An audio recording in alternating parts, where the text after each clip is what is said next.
jam gen waali fini wiyete men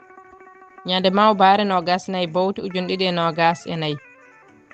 ina hawre nogas ɗiɗi dew hoddayru ujunere temen nayi capannayi jeegom fergo jawdi hande jayri jasni nden neɗɗo ɓesniranno ko ha o wawa wallude e wallodirde e ɓesgu mum ngu e laabi neɗɗankagal cuɓaɗe e peewal hande noon ko ɓuri heewde e ɓesnoɓe ɓesnirta tan ko ha ɓiɓɓe mumen daña jawdi ɓe dañano ɓe ñamri jawdi ɓiɓɓe ɓe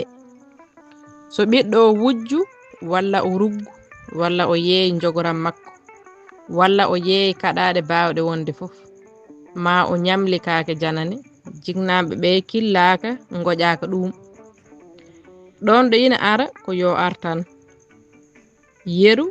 nde nene ma baaba gittanno e koko jogui jeeya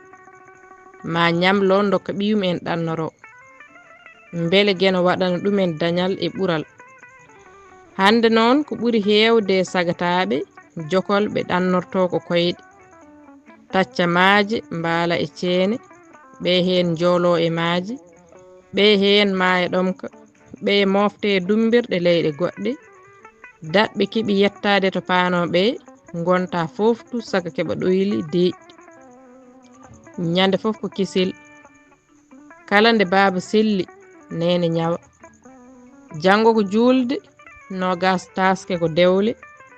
17 haran ko inde joom suudu kaari demminare ko keblogol gueɗe demirɗe dabbunde ko coñirɗe kubbal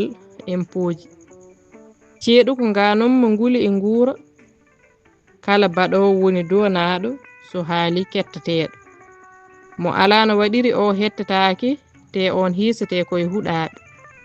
ɗeɗo gueɗe eggini gille hakkude sukaɓe jinnaɓe hebbini ceerle usti hoolare nde ɓeydittako kuɗol Mamadou Amadou Ba mo Kucala e dande Maymouna Oumar Diallo mo Heelange